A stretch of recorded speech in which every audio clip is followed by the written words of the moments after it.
আমি পদ্মজা লিখেছেন ইলমা বেহেরোজ, কণ্ঠে পড়শি। আমি পদ্মজা, পর্ব ৫৯। মাথার উপর সূর্য নিয়ে কলসি কাঁখে পূর্ণা আজিদের বাড়িতে ঢুকে।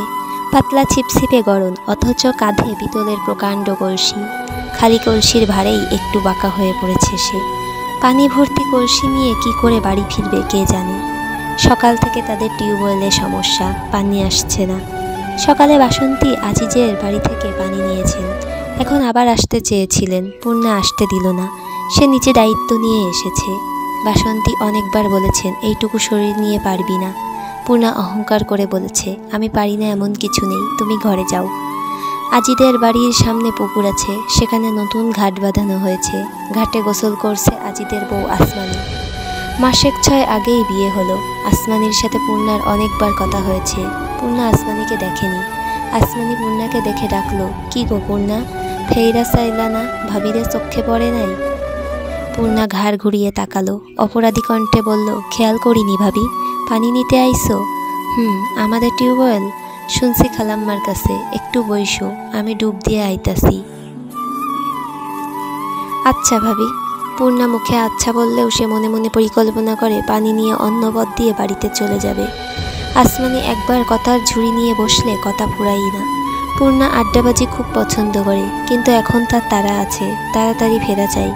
দুপুর হয়ে গেছে, পদ্মজাকে এখনও দেখতে যেতে পারেনি সে। গতকাল বিকেলে যে দেখে এলো, তারপর আর খোঁজ মেলেনি। চিন্তায় সারা রাত ঘুম হয়নি পূর্ণার। আজিদের বাড়ির অঙ্গন শূন্য, ঘরের বাইরে কেউ নেই। পূর্ণা সোজা কলপাড়ে চলে আসে, দ্রুত কল চেপে কলসি পানি ভর্তি করে। তারপর কলসি কাঁখে তুলতে গিয়ে সমস্যা হয়, কিছুতেই তুলতে পারছে না। আসমানি গামছা দিয়ে চুল মুছতে মুছতে এগিয়ে আসে। ফর্সা সুন্দর একটা মুখ, নতুন বউ ছাপটা যেন এখনও মুখে লেগে আছে। আসমানি কাছে এসে হেসে বলল, এত বড় কলসি নিবা কেমনে, খালাম্মারে পাঠাইতা। তুমি একটু সাহায্য করো। কি কও, আমি লইয়া যাবো কলসি? আমি কি তা বলছি ভাবি, কাকে তুলতে সাহায্য করো? আসমানি ঠোঁটে হাসি নিয়ে বলল, ওহ, বাড়ির বউ তো, শরম লজ্জার ভয়ে বাইর হই না, নয়তো বাড়ি অবধি দিয়া আইতাম। বাড়ি থেকে বের হতেই লজ্জা, ভাসুরের সাথে শুতে লজ্জা নাই। পূর্ণা কটাক্ষ করে বলল, ঠোঁটে তিরস্কার করা হাসি। আসমানির চোখ মুখের রং পাল্টে যায়, ফর্সা মুখ লাল হয়ে ওঠে, চোখ ছাপিয়ে জল নামে। ক্ষণ মুহূর্ত পূর্ণার দিকে চেয়ে থাকে আসমানি, তারপর এদিক ওদিক দেখে পূর্ণার এক হাত চেপে ধরে চাপা সরে বলল, কি কইরা জানছো? পূর্ণা এক ঝটকায় আসমানির হাত সরিয়ে দিল।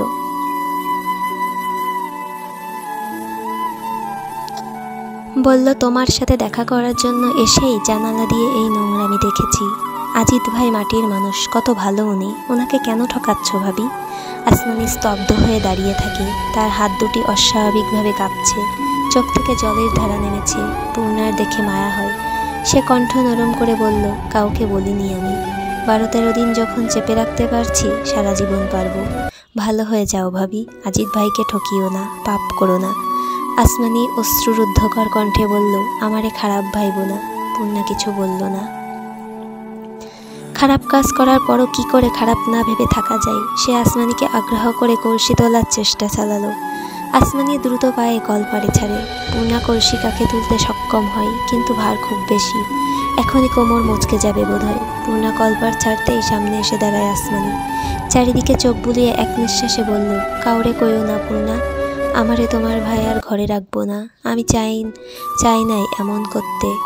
শফিক ভাই তো আমাগোর থানার পুলিশ মানুষ। আমার ছোট বোনটা 1 মাস ধইরা হারায়া গেছে, অনেক খুঁজছি পাই নাই। পুলিশ দিয়া খোঁজানোর ক্ষমতা আমার বাপের নাই। শফিক ভাইরে কইছিলাম, তখন উনি কইছে ওনার সাথে।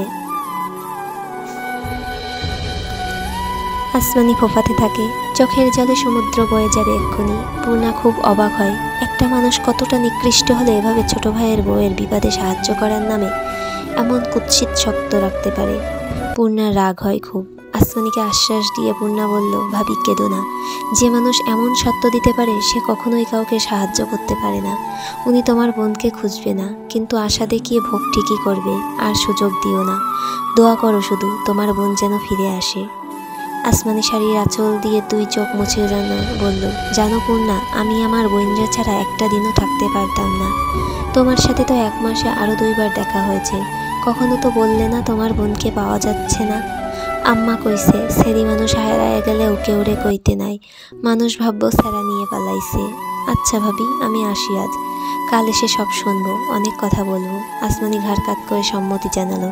পূর্ণা ধীর পায়ে আজিদের বাড়ির উঠোন ছাড়ে। পথে উঠতেই দেখা হয় আজিদের মায়ের সাথে। নাম মালেহা বানু, সাথে আবার পাশের বাড়ির বৃদ্ধা জয়তুনি বেগম রয়েছেন। বৃদ্ধার মাজা বয়সের ভারে ঈষৎ ভেঙে শরীরের সামনে ঝুঁকে পড়েছে। পূর্ণাকে দেখে মালেহা বললেন, কি রে সেরি, বাড়ি নিতে আইসিনি? জি খালা, কলসির ভারে দেখি সাপের লাহান বাইকা গে চষল, বললেন জয়তুনি বেগম। পূর্ণা সত্যি খুব কষ্ট হচ্ছে। সে কলসি নামালো, প্রাণ ভরে নিঃশ্বাস নিল।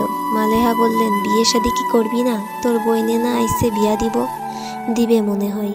তোর লগে হাওলাদার বাড়ির কোন স্যারার নাকি ঢলাঢলি চলে, বললেন জয়তুনি বেগম। কথা বলার ভঙ্গিটা দৃষ্টিকটু ছিল। পূর্ণার গা জ্বলে ওঠে, রেগে যায়। বলে, আপনাকে কে বলেছে? এইসব কিচ্ছা বাতাসে ছড়ে। এমন আর করিস না পূর্ণা, গায়ের রংটা ময়লা, বয়সও বেশি। আবার তো আরেক কিচ্ছাও আছে, কয়েক বছর আগে বেইজ্জতি হয়েছিলি গ্রামবাসীর হাতে। এখন আবার এমন কিচ্ছা কইরা বেড়াইলে কেউ বিয়া করব না। এখন দেখ তোর বইনে কোন ল্যাংড়া ধুলা দাইখা বিয়ে দিতে পারেনি, বললেন মালেহা।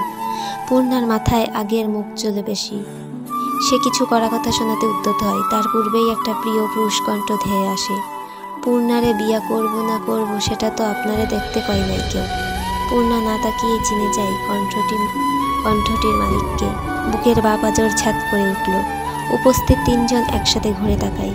কিছুটা দূরে মৃদুল দাঁড়িয়ে আছে, মাথায় গামছা বাঁধা, পরনে কালো শার্ট আর নীল লুঙ্গি। রোদের আলোয় গায়ের ফর্সা রংটা চিকচিক করছে, কি সুন্দর। পূর্ণা হেসে আবার চোখ ঘুরিয়ে নিল। মৃদুল মালেহাকে উদ্দেশ্য করে আবার বলল, নিজের চরকায় তেল দিন। পূর্ণার গায়ের রং ময়লা আর আপনার কি পরিষ্কার? নিজের রংটা আগে দেখেন। এই সারা, তুমি কই থাইকা আইছো? বাপের নাম কিতা? বললেন মালেহা। কেন, পছন্দ হয়েছে? সেরি আছে, বিয়া দিবেন? সেরির গায়ের রং পরিষ্কার তো? মালেহা বানু হকচকিয়ে গেলেন। এ কেমন জাতের ছেলে, কেমন ছটফট করে। মৃদুল যেন বিরাট রসিকতা করেছে, এমনভাবে হাসল পূর্ণা। মৃদুল কলসিকাতে তুলে নিল। পূর্ণাকে আদেশের স্বরে বলল, হাসি থামায়া হাঁটু। মালেহা বানু ও জয়তুনি বেগমকে অবেগ করে মৃদুল পূর্ণা চলে যায়। কিছুটা দূরে এসে পূর্ণা প্রথম মুখ খুলল। কখন এসেছেন? কিছুক্ষণ আগে। মুখটা শুকনো দেখাইতেছে কেন? আপাকে দেখছেন আপনি? না, অন্দরমহলে ঢুকি নাই। পূর্ণা চুপ হয়ে যায়। মৃদুল বলল, এত ভার কলসি নিতে পারছো? কষ্ট হয়েছে তো নিতে গেলা কেন? পূর্ণা আবার চুপ হয়ে গেল। মৃদুল দাঁড়িয়ে পড়ে। আর 1 মিনিট হাঁটলেই মোড়ল বালি। সে পূর্ণার মুখের দিকে চোখ রেখে বলল, খুশি হও নাই? কি জন্য? পূর্ণা অবাক হয়ে জানতে চাইল। এই যে আয়া পড়ছি। পূর্ণা চোখ নামিয়ে ফেলে। মুচকি হাসে, চোখে মুখে লজ্জা ফুটে ওঠে। মৃদুলও হাসল। সে যা বোঝার বুঝে যায়। আশেপাশে অনেক গাছপালা, বড় একটা গাছের ছায়ায় তারা দাঁড়িয়ে আছে। গ্রামের কেউ দেখে ফেলবে এই ভয় দুজনের কারোর মধ্যে নেই। পূর্ণার পরনের কাপড়খানি ভেজা, কলসি থেকে পানি পড়েছে বোধহয়। কিছুটা অংশ পেটও একপাশের কোমরের সাথে কাপড় লেপটে আছে।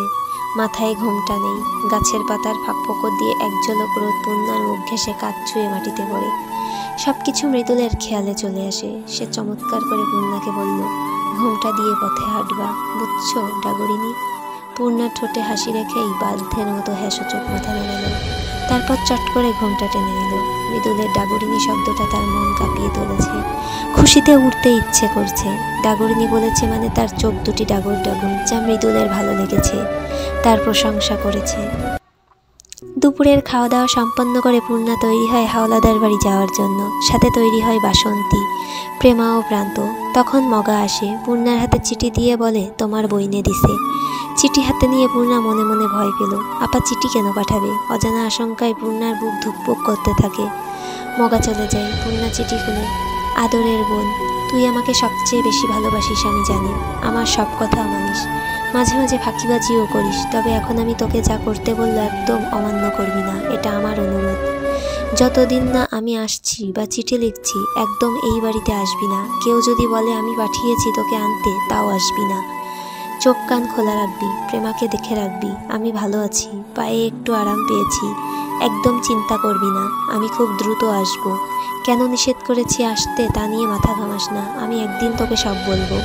এখন আমার কথাটা রাখ, এমুখো হোস না। আমি ভালো আছি, আমাকে ভাবিস না। আমি কোনো বিপদে আছি, শুনবি কিন্তু আমার কথা অমান্য করবি না। আমার সঙ্গ আর পাবি না, মনে রাখবি। আমার কথা অমান্য করলে খাওয়া দাওয়া করবি ঠিক মতো, নামাজ পড়বি, ঘরের কাজকর্মে হাত লাগাবি। ইতি তোর আপা। লেখাগুলো এলোমেলো, অগোছালো, মনে হচ্ছে তাড়াহুড়ো করে লিখেছে অথবা অনেক কষ্টে এক একটা অক্ষর লিখেছে।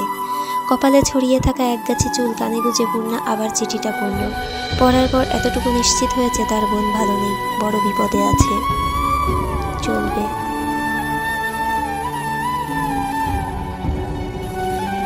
উপন্যাসের পরবর্তী পর্বগুলো পেতে চাইলে সাবস্ক্রিপশন করে পাশে থাকুন।